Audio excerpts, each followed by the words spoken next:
জান্নাতীরা যখন জান্নাতে ঢুকবে, আল্লাহ তাআলা প্রশ্ন করবেন, ও জান্নাতীরা, এই কোরআনে যত নাজ নেয়ামতের বর্ণনা দিয়েছিলাম তার সবগুলো কি তোমরা পাই টু পাই বুঝে পেয়েছো? জান্নাতীরা বলবে পেয়েছি। হঠাৎ এক জান্নাতে হাত তুলে বলবে, আল্লাহ একটা জিনিস তো পাই নাই। সবাই বলে পাইছি, তুমি পাও নাই, কি পাও নাই? কয় আমনেরই তো পাই নাই। সুবহানাল্লাহ পড়বেন না? আপনাকেই তো পাই নাই, সব দেখলাম, সব খাইলাম, সব দেখলাম, কিন্তু আপনারা তো দেখলাম না। আল্লাহ তাআলা তখন বিশাল জান্নাতের এক কনফারেন্স রুমে সবাইকে বসিয়ে আল্লাহর দিদার মানুষকে দেখাবেন। আল্লাহ তাআলা তার গোপন সৌন্দর্যকে সেদিন জান্নাতীদের সামনে প্রকাশ করে দিবেন। আল্লাহর হাবিব বসবেন ওই কনফারেন্স রুমে সবার সামনে।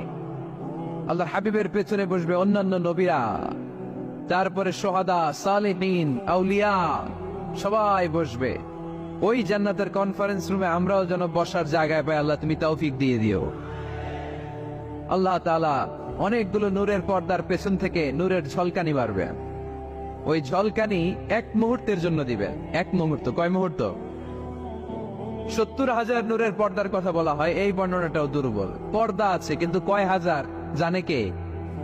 আল্লাহ। ওই পর্দা সরিয়ে আল্লাহ তাআলা সৌন্দর্যের বা নূরের ঝলকানির এক আলোকচ্ছটা জান্নাতীদের সামনে তুলে ধরবেন এক মুহূর্তের জন্য। কয় মুহূর্ত? আলোকচ্ছটা দিয়েই আবার নাই, আবার সরাই ফেলবে। ওই এক মুহূর্ত দেখে জান্নাতীরা পাগল হয়ে যাবে, অপলক নেত্রে তাকিয়ে থাকবে, এইভাবে চোখের পলক ফেলবে না, চোখ মেলে তাকিয়ে আছে। কিন্তু সামনে কিন্তু আল্লাহর নূর আর নাই, কারণ ওইটা আসছিল কয় মুহূর্তের জন্য?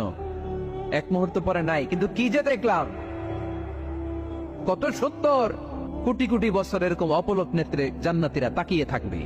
ইন্নাল্লাহা জামিলুন ইউহিব্বুল